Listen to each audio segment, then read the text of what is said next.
آیت 71۔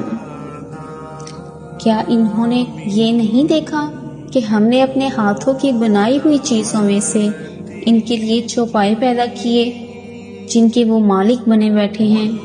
اس آیت میں اللہ تعالیٰ انسان کو اپنی نعمتوں کی یاد دہانی کرا رہا ہے کہ کیا یہ لوگ غور نہیں کرتے کہ ہم نے ان کے لیے مویشی، گائے، بکری، اونٹ وغیرہ پیدا کیے جنہیں وہ اپنی ملکیت سمجھتے ہیں، حالانکہ ان کا خالق میں ہوں۔ جو ہمارے ہاتھوں نے بنایا کا مطلب یہ ہے کہ یہ سب اللہ کی قدرت، مشیت اور تخلیق کا نتیجہ ہے۔ کوئی شریک، کوئی مددگار نہیں۔ انسان نہ ان جانوروں کو پیدا کر سکتا ہے، نہ ان میں فائدے کی صلاحیت رکھ سکتا ہے، مگر وہ انہیں استعمال بھی کرتا ہے اور ان کا مالک بھی بنا بیٹھا ہے۔ کیا یہ شکر کا مستحق نہیں؟ آیت 72۔ اور ہم نے ان چوپایوں کو ان کے لیے تابع کر دیا، بس ان میں سے کچھ پر یہ سوار ہوتے ہیں اور کچھ کو کھاتے ہیں۔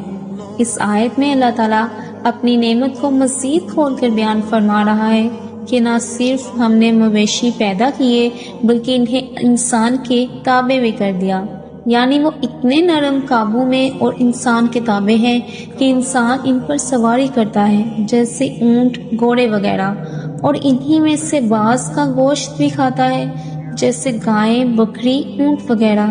یہ سب اللہ کی قدرت اور رحمت کا نتیجہ ہے۔ اتنے بڑے طاقتور جانور انسان کے قابو میں ہیں اور کبھی بغاوت نہیں کرتے بلکہ انسان کی خدمت کرتے ہیں۔ آیت 73۔ اور ان مویشیوں میں ان کے لیے اور بھی فائدے اور پینے کی چیزیں ہیں، تو کیا وہ شکر ادا نہیں کرتے؟ اللہ تعالیٰ اس آیت میں مویشیوں کے مزید فوائد کا ذکر فرماتا ہے کہ نہ صرف انسان ان پر سوار ہوتا ہے یا انہیں کھاتا ہے بلکہ ان سے کئی اور فائدے بھی حاصل کرتا ہے، جیسے ان کا دودھ، چمڑا، اون، ہڈیاں، گوشت، گوبر اور دیگر چیزیں جو زندگی میں استعمال ہوتی ہیں۔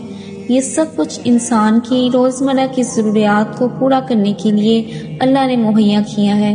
آخر میں سوالیہ انداز میں جھنجھوڑا گیا، کیا یہ پھر بھی شکر ادا نہیں کرتے؟ یہ سوال دراصل انسان کو سوچنے پر مجبور کرتا ہے کہ اتنی نعمتوں کے باوجود اگر انسان رب کا شکر گزار نہ ہو تو یہ کتنی بڑی ناشکری اور نافرمانی ہے۔ آیت 74۔